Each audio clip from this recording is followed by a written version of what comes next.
Welcome back, everybody, to another episode of the Grit, Give, Recognize, Implement Time podcast.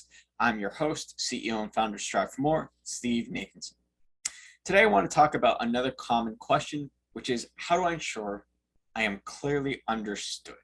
Which is a great question because there's three things that I find in the business setting that are most often believed to be clear, however, very misunderstood. They are what I like to call RREs: role, responsibility, expectation. So, what is my role? What responsibilities do I have? And what is expected of me? These are three of the most commonly misunderstood things that we believe are clearly understood by others and perhaps never even actually expressed by us, especially around expectations. We may have different roles and responsibilities written out in documents for our organization where maybe I'm a senior engineer and what is expected of me in terms of these competencies is clearly laid out in our development plan and the goals that we have set. Same thing with maybe a junior engineer or even a principal engineer. We may think that that's pretty clear. Often that language is pretty vague though. What is actually expected? And I, as a manager, may have a certain level of expectation of what a junior engineer will fulfill, what a senior engineer will fulfill, and what a principal engineer is going to be able to do. But if I never actually express that to others, how can they know what is expected of them? And our expectations may be different than theirs. So very common for these to be misunderstood. So question kind of one to ensure am I being clearly understood is, am I actually conveying what I want to convey? Or am I presuming somebody knows something and not saying it? So that's kind of fundamentally question number one. Number two is, what else have I perhaps not communicated that needed to be communicated?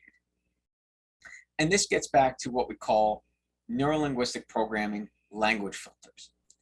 Neurolinguistic programming is a quick aside. It's the study of human excellence. What they did was essentially study thought, communication, and high-performing individuals that were very successful and blended together this theory of neurolinguistic programming, communications, thoughts, the neuro part of it.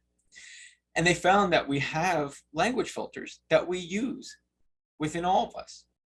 And this is something that happens when I'm, say, forming words to speak, as I am to you. And then also in reverse, as you're listening to the words that I'm speaking, you're going to go through these filters. So the three filters are generalization, which is the use of one experiences to create inferences for other experiences. Deletion, which is the omission of portions of experiences from our internal representations and speech regarding that experience. And then distortion, which is the inaccurate representation of information from an experience.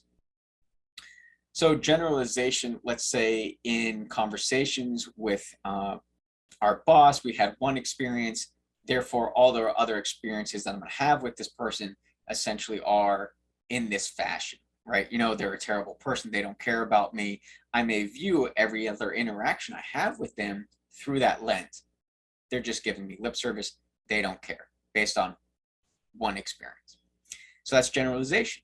That's important because we may feel the same about a direct report, or they're just here to fulfill the job. They don't care about actually the team or, you know, really getting it done. They're just here to collect a paycheck. That can influence how I talk to them and if I actually express things clearly. The deletion element of it, I may naturally remove information regarding what I want to say. So a good example is, hey, did you catch that goal last night? It was pretty incredible. You could say, well, Steve, what are you talking about? I'm leaving out key information, right? I'm omitting what sport I'm talking about. I'm omitting the teams that are playing, the game that I'm referring to. There's a lot of information that you need to clearly understand what I'm saying that I have not given. And then distortion, talk about the inaccurate representation of information. We can mischaracterize things. Now, we may not necessarily intend to always mischaracterize something, but based on what we are trying to say, we are naturally going to choose words to convey that. And we're going to choose words that have meaning to represent what we want to convey. And based on how we view an experience, based upon how we view what we want to say, we're going to choose those words that may not accurately represent what we want to say. And even if we choose what we believe has the right meaning for us to convey what we want, that doesn't mean that the other person also is going to have that same meaning that they have for each of the words that we've chosen. It's why we often will walk away from a conversation with a different understanding than the person we were speaking with. Because everything that makes us us and who we are, our beliefs, our values, our experiences, it dictates how we interpret language. It dictates what we understand because words have different meanings and connotations to each of us.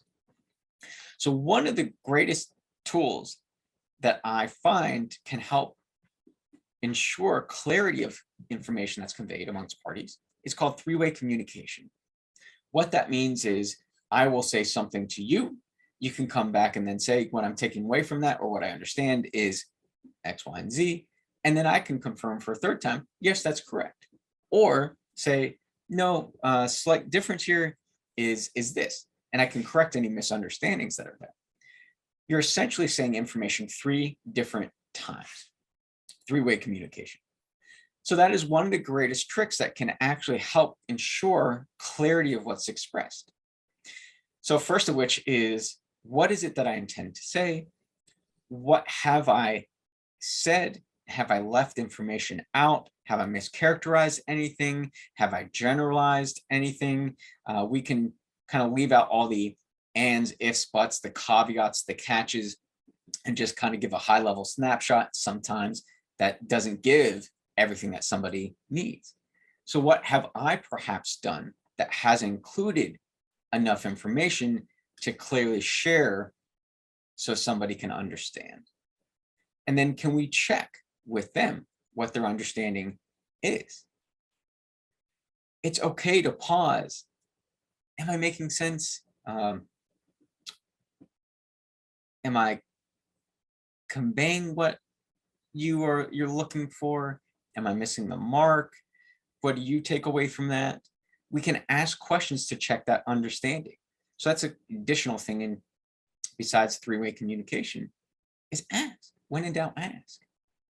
Especially if, let's say you're a manager and you want to ensure that somebody has a clear-cut understanding of what is expected of them. Going beyond just, you're expected to operate at a senior engineer level. What does that mean, right? You're generalizing there. And you're omitting. You're not sharing enough information with them. Sharing those examples to convey that meaning can clearly ensure that you are understood and give that person a sense of what it is that you do expect of them. Maybe there's a standard calculation that you do in your organization and it's in Excel and it could be just kind of the bare bones. Maybe that's something you'd expect from a junior engineer. Having a nice characterization and summary of it that's not only including the proper calculations, but also shown in a very clear cut, presentable way, maybe that's where you want that senior engineer to be. These are the things that can help ensure that you have that understanding by clearly expressing what it is that you want. So it does truly start with us, even though we tend to put it on other people. So I shared a lot of different tricks in there, so I apologize for kind of rambling in there, but when we talk about clearly being understood, roles, responsibilities, and expectations are most often things that are not understood clearly in the working world.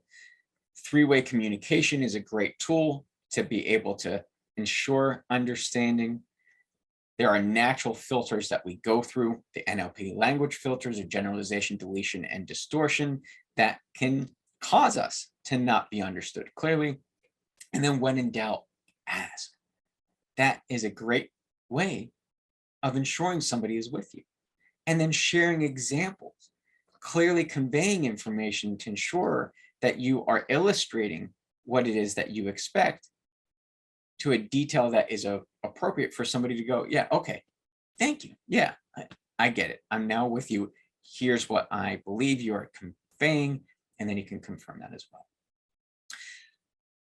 So until the next time, when in doubt, ask and be the movement in your life.